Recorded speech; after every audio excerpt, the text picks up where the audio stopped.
Hi, beautiful people. This is Ritu Lalit, healer and astrologer, and a fan of everything esoteric. And today I want to talk about law of attraction. Law of attraction, LOA, the secret, manifestation, and all that things, sort of thing. What is LOA? It is the idea that you can literally bring into existence a goal via aspirational thoughts.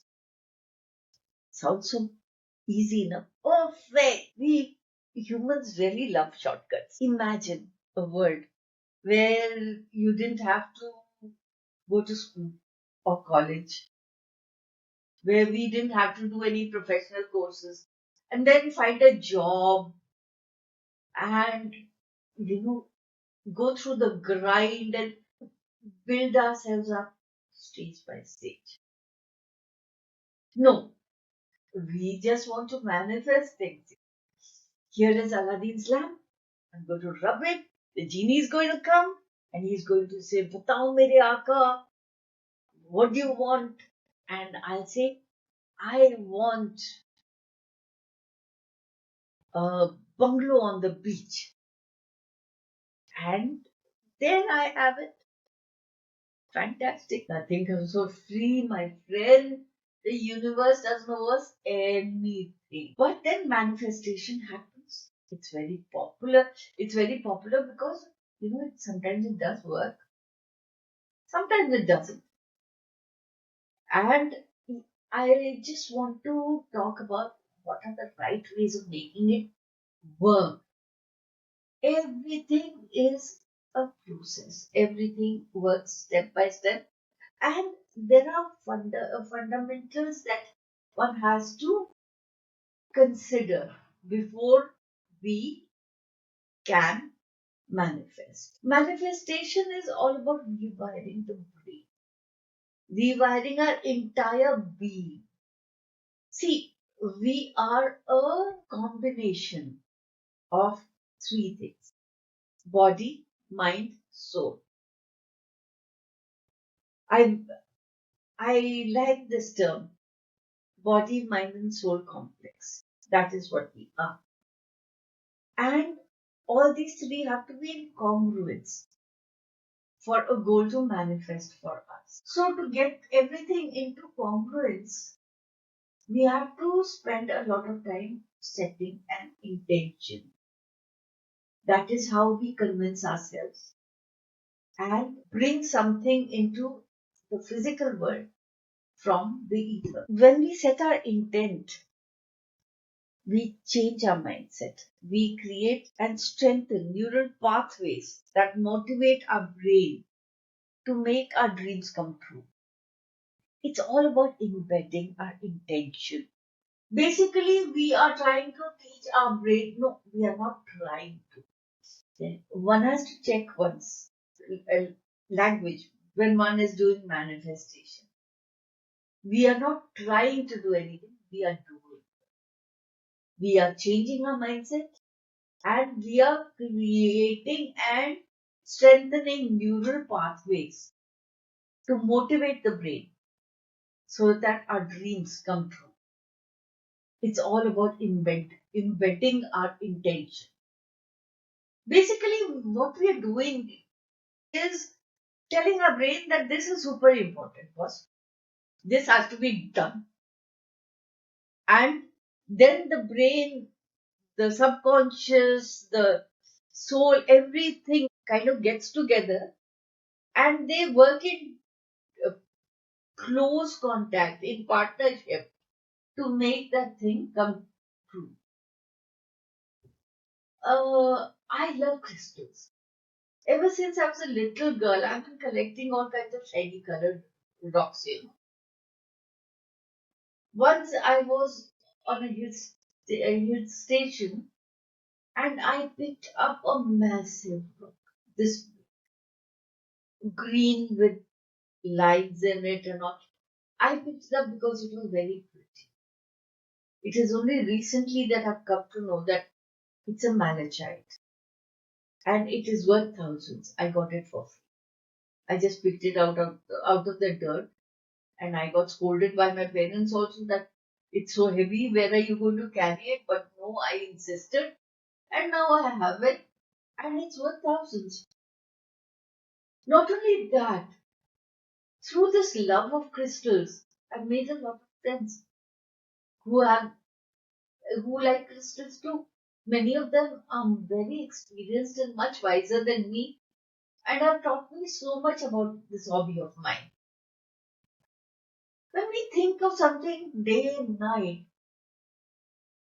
we create task positive networks or systems of neurons that help us achieve that task.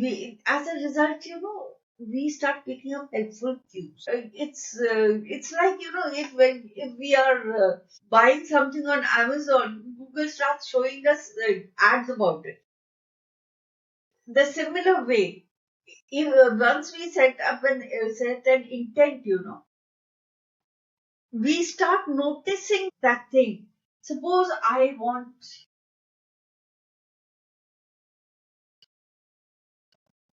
a moisturizer, and suddenly I see a whole lot of moisturizer ads. I go out with a friend, and that friend takes out a moisturizer from a bag and uses it in front of me. And I just ask her, which one is that? Let me try it. And if I like it, I'll buy it. The intent we set has to be the right kind of. Remember, the universe does not care what we want. And if we are very smart about it and we ask nicely, the universe will give us what we need. Maybe that car you want or that job you want is for the right reasons. Maybe it is not.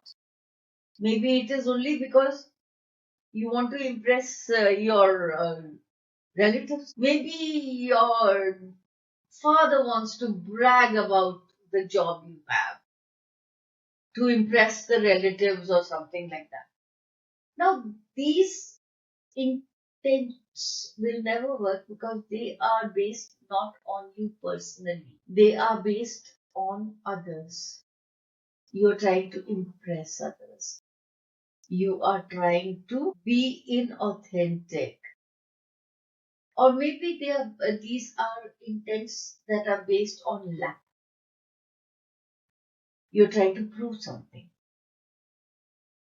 It won't work in the long run because they are not in the right vibration.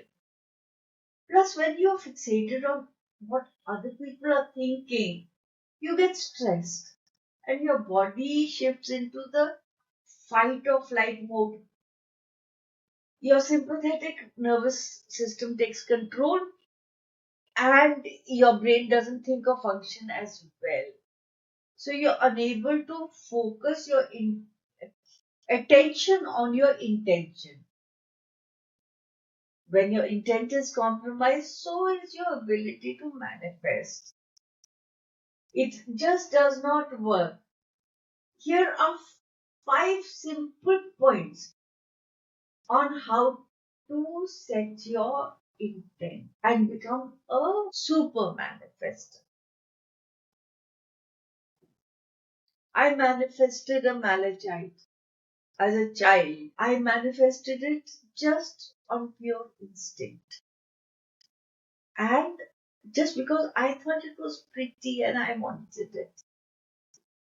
I may not have needed it, but I wanted it. If you can bring that simplicity of thought inside you as an adult, the same kind of simplicity of thought you had as a child, you become a super manifester. So, how do we do it? Set goals that are grounded in compassion, kindness, and generosity. When you are spreading joy, when you are doing things for the greater good of humanity, the body releases a very powerful emotion, and that makes your body release oxytocin. Your body craves oxytocin. So it assigns more resources to what can secrete that oxytocin and other feel good hormones. And it becomes a self fulfilling prophecy. Number two, avoid negative self-talk. If you tell yourself something is not possible, it definitely is not possible. So, quit convincing yourself that you can't do something. And quit hanging around with people who will convince you that you can't do something. When you set an intent, do not talk about it. Just do it. The only person whose approval you need is you. Write your intent down. Write it the old fashioned way. Paper, pen. When your brain and your hand work in tandem to write down the affirmation that you have, it creates magic. It makes our intent stronger. Once you've written it, your work isn't done. Not yet, my friend, not yet. You write it once, you write it twice, you write it thrice, then you read it in your mind. Then you speak it aloud, you read it aloud, then you shout it. Then, if nobody's watching you, you sing it. Add emotion, live it. I've seen little kids do it. You'll see a very scrawny little kid, skinny. He'll say, I'm strong, look at my muscles. Or you'll see somebody a girl who's standing staring at the mirror and she looks like this, like this. She's trying to find out which is her beautiful angle. And then she smiles at herself. She's so much in love with herself at that moment. And that is what is making her intent stronger. So these are the ways that affirmations work for manifestation. The more of your senses that are engaged, the more you are one of those A1 manifestors. So try to say, look at and think about your intention whenever you get a chance and do it with feeling. Add emotions into it. And finally, the truth is that manifestation takes time. Your body, mind, and soul have to come in congruence. Your intention has to be clear. It has to be powerful. And the universe grants your manifestation in the fullness of time. So do not get overly attached to it. The outcome, just live the process. Live the process with joy. Nothing is real, just the feelings are real. If you're going to sit over there and say, I am rich, right at that moment, my friend, you are rich because you invested so much joy and emotion into it. So enjoy the process, and that will help you manifest. If you like this video, please drop a line in the comment section. Please like and subscribe. Press the bell icon. This is Ritu Lalit, astrologer and healer. I'm so glad you have listened to me. Thank you. Namaste.